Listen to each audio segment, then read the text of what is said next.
எனவே வமா உஹில்ல லிகைரில்லாஹி பிஹி என்பது அல்லாஹ் அல்லாதவர்களுக்காக சப்தமிடப்பட்டது என்பது அர்த்தம் அல்ல. அல்லாஹ் அல்லாதவர்களுக்காக அறுக்கப்பட்டது என்பதுதான் அர்த்தம்.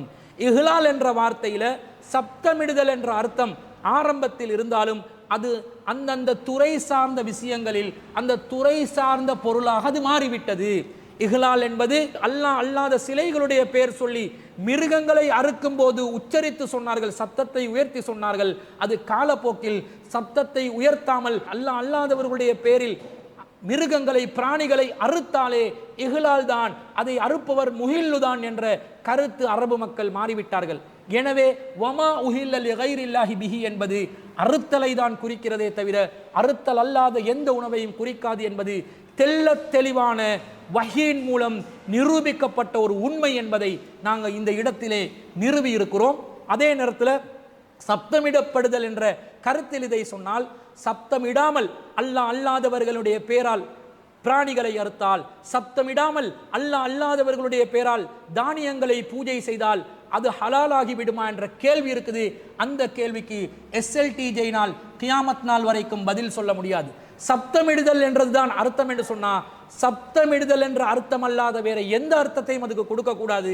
ஆனா எடக்கெட நோக்கத்தை பார்க்கணும் என்று மனம் சம்பந்தப்பட்ட சப்தம் சம்பந்தம் இல்லாத விஷயத்துக்கு அப்படியே வழி மாறி திசை மாறி அந்தர்பல்ட்டி அடித்து நோக்கத்தை பார்க்கணும் என்று திசை திரும்புவதை நாங்கள் பார்க்கிறோம்.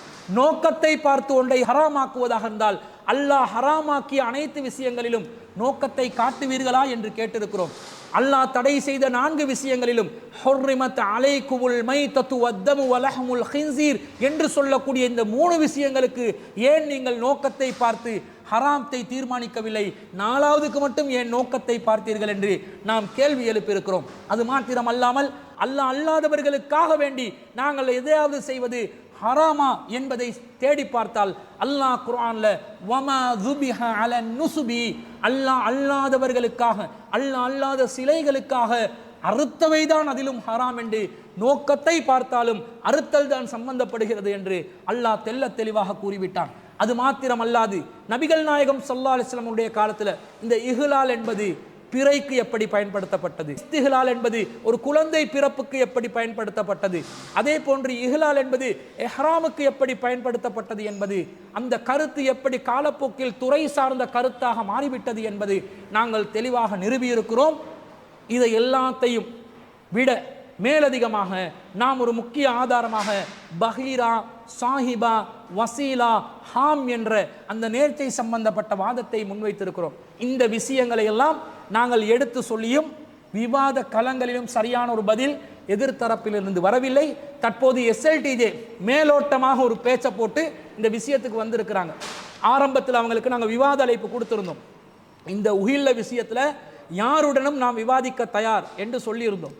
ஆனால் அது அவங்கள விழித்து சொல்லலை, எங்களை மேற்கோள் காட்டி சொல்லலை என்ற மாதிரி ஒரு விஷயத்தை அவங்க மழுப்பல் பதிலாக அவர்கள் தரப்பிலிருந்து வந்திருந்தது.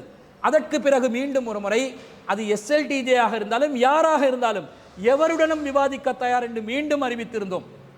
நேரடியாக அவர்களை விழித்தால்தான் அவர்கள் வருவார்கள் என்றால் அதை அவர்களுடைய முகநூலில் பதிவு செய்யுங்கள் என்று நாங்கள் கூறியிருந்தோம். அதற்கும் எந்த விதமான ஒரு பதிலும் அவர்கள் தரப்பிலிருந்து வரவில்லை. தற்போது நம்முடைய பெயர்களையோ நம் அமைப்பை சார்ந்த விஷயங்களையோ நேரடியாக விழிக்காமல் மறைமுகமாக ஒரு 3ஆம் தரப்பிலிருந்து பேசக்கூடிய ஒரு நிலையில் அவர்களுடைய ஒரு விளக்கத்தை வெளியிட்டிருக்கிறார்கள். அதற்கான பதில்களை வரிக்கு வரி நாம் கொடுத்திருக்கிறோம். இதன் பிறகும் இவர்களை விவாதத்திற்கு அழைத்து இவர்கள் ஒரு களத்தில் நின்று இதை எதிர்நோக்குகின்ற திராணி உள்ளவர்களாக நாம் நினைக்கவில்லை. அப்படி திராணி இருந்தால் அதை இன்ஷா அல்லாஹ் ஒரு களத்தில் சந்திப்பதற்கு தயாராக இருக்கிறோம் என்பதை கூறிக்கொண்டு இந்த மறுபயத்துடன் நிறைவு செய்து கொள்கிறேன். வாஹிர் தாவானா அல்ஹம்துலில்லாஹி ரப்பில் ஆலமீன்.